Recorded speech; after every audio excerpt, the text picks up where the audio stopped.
oh boy, 18 octobre 2018. Je trouve que ça ressemble un peu au décor debout. Oui, mais un décor pas mal amélioré à mon sens, là. Oui, mais tu sais, quand je m'assieds de l'autre côté, Guy, puis je regarde la bâtisse, puis je la vois finie comme ça, je trouve que mission accomplie. Te souviens-tu comment ça a commencé? Oui, en fait, ça remonte à 2015. Au cours d'un voyage en Europe, là, quand on admirait les bâtiments patrimoniaux, et souvent, c'était des bâtiments qui ont été reconstruits après la guerre, en tout cas. On se demandait pour quelle raison que nous, on ne s'efforce pas de conserver, de restaurer nos bâtiments, nos richesses architecturales, patrimoniales. Oui, puis je pense que c'est là que le déclic s'est fait en Europe. On a vu les belles bâtisses. Moi, j'aimais bien l'architecture. Toi, le patrimoine, tu étais fort là-dessus. Puis quand on est revenu, bien, à un moment donné, on a rencontré notre voyage à un ami à l'RAS. Puis, c'est cette personne-là, en disant que le Grand Tullon devrait être rénové et tout ça, qui nous dit, bien, ça sera peut-être à vendre. Pourquoi vous n'achèteriez pas ça? Puis, je pense que c'était le début déclencheur de cette histoire-là. La première année, il faut dire que ça a été des discussions pour l'acquisition du bâtiment. Après ça, des discussions avec la ville pour voir de quelle façon ils pourraient nous aider. Après l'avoir acquis, bien sûr, on a nettoyé, on a démoli, on a vidé.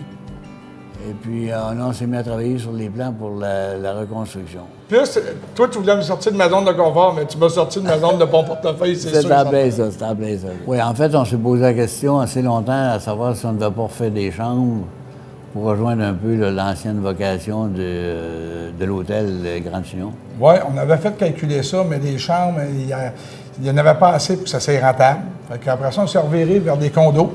Parce qu'on avait une demande, mais des condos, pas de garage intérieur. On ne trouvait pas ça vraiment intéressant. Puis on a finalement pensé de faire des bureaux pour professionnels. Puis je pense que c'était vraiment la belle solution de faire. Puis ça a fait un très bel immeuble au centre-ville. Mais dans tout ça, Guy, il va falloir penser à remercier notre monde. Oui, il y a beaucoup de gens qui ont travaillé à la restructuration, à la construction nouvelle de l'édifice aussi. Oui, moi j'ai pris quelques petites notes pour essayer de ne pas oublier personne. Notre architecte, Anne Côté, super travail. Pas personne ne peut dire que c'est pas beau, donc on est heureux de ça. Merci Anne. Thérèse Ouellette, la designer, c'est elle qui a fait toutes les couleurs, elle rajoute un petit vitrail. Après ça, il y a tous les corps de métier. Je ne veux pas les nommer parce qu'il y en a trop, mais tous ceux qui ont participé à la construction, du début à la fin. Donc, merci à tous ces travailleurs-là.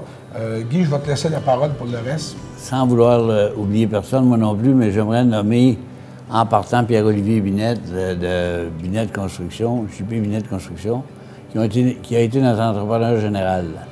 Un groupe dont j'aimerais souligner la collaboration aussi, ce serait le maire de Victoriaville avec tous les élus et le personnel de la ville. Jean-François Morissette, entre autres, directeur du territoire. Mélanie Pinard, au développement du patrimoine. Nathalie Roussel, responsable de l'accessibilité universelle. Et évidemment, tous ceux qui nous ont soutenus et qui, pour la plupart, sont ici avec nous. Oui, puis moi, j'aimerais ça revenir sur Jean-François Morissette, que tu as remercié, parce que Jean-François, du début à la fin, il était là. Il nous a aidés. On avait un téléphone à faire, il nous répondait. Des fois, c'est après ses heures de travail. Ouais. Je suis obligé de lever un chapeau. Félicitations, Jean-François.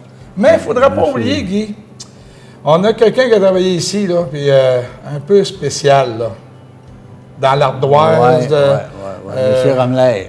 T'en plein ça, Monsieur Daniel Romler. Disons qu'il était un petit peu... on peut-tu dire que c'était un voltigeur? En tout cas, un homme, pas un homme de site, là, mais écoutez, une échelle, sa tourelle, il mettait ça sur le côté, il montait dans l'échelle, il manquait au moins 2 marches pour arriver au top. Il fallait qu'il monte une feuille de vinyle pour déplacer les choses. Moi, je peux vous dire que c'est une personne avec un équilibre très bon. On a eu peur à plusieurs fois. C'est sûr que la CNSST elle nous a magané un petit peu une couple de fois, mais on s'est bien entendu. Je pense qu'on a fini avec un ticket. Mais félicitations, M. Rodemer. Puis pour la population, j'aimerais ça que vous regardez le détail qu'il y a dans l'ardoise. Assoyez-vous à la place Sainte-Victoire puis regardez le détail. C'est un artiste pur. Alors, merci, M. Rodemer. Sans oublier tout le travail qui s'est fait au niveau des boiseries là, dans l'édifice ici. Là. On a eu des ébénistes qui ont vraiment fait un beau travail, dont Pierre Leclerc. Wow! OK, Guy, il faudra bien souhaiter bonne soirée à tous nos invités. Tu as bien raison là-dessus, c'est vrai, Max. Steve?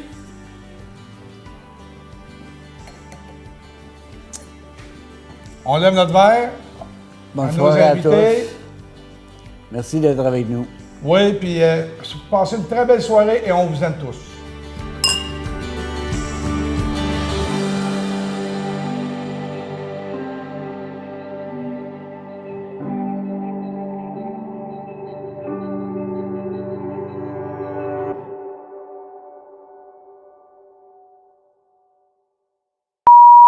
On a eu un beau résultat. Je ne sais même plus ce qu'il faut dire.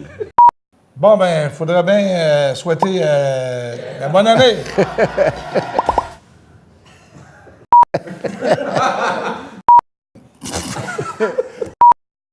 Guy, il faudra bien souhaiter la bienvenue à nos...